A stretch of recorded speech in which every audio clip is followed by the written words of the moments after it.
Well, tip-top of the evening, everybody, from Camp Point, where clearly it was a successful christening for the brand new ballpark here at Central Southeastern. I'm joined now by the winning pitcher and the Lady Panthers' all-time home run leader who helped her team to a 3-1 victory tonight. Torie Thomas, what'd you think of the new digs?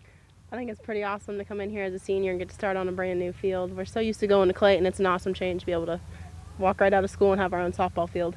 What was the biggest difference, I guess, you noticed with the field itself? The fence is a lot shorter, a lot shorter, and our infield's a lot shorter. It's nice. You're looking forward to playing the regionals here? I'm really excited, especially with it being my senior year. Well, fantastic. Great year, and congratulations on the big win. Miss Torie Thomas, everybody.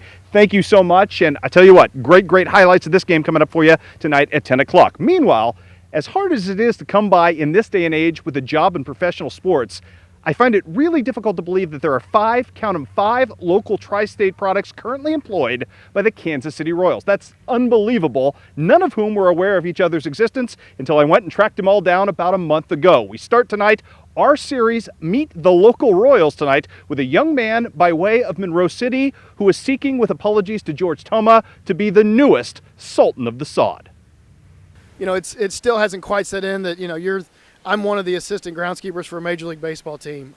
There's only so many guys that have this job and so many guys that would love to have this job, and it's a blessing. It really is. I mean, look around. You know, it's a pretty good office. And on July 10th, Kurt Mays' office will play host to the grandest spectacle in baseball, the Major League All-Star Game, putting his work on display for an entire nation to see. Not too shabby for a Monroe City kid who got his start mowing lawns. Just had a chance to work back in Monroe, actually, with Winks Lawn Service, and got to talking to Tom about it, and he told me, you know, look into it at Mizzou. That's where I was going to school, so I looked into it and decided, you know, at first I thought maybe golf course.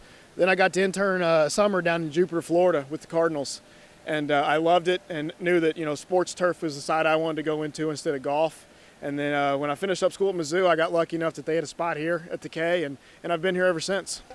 Apparently to good effect, as Kurt was promoted this off-season, speeding his trajectory in this very competitive business. It's a change. You know, I was on the crew here for 5 years, and then just this February became the assistant head groundskeeper. So it was a little bit of a transition, but I had a good relationship with the guys on the crew before, so it's been smooth.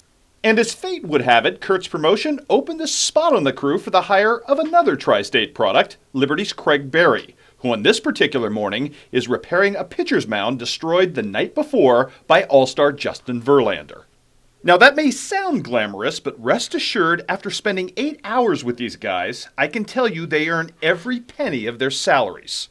Yeah, on a game day, depending on weather, obviously today's going to be a good day. We bring our crew in 8:30. We'll get started.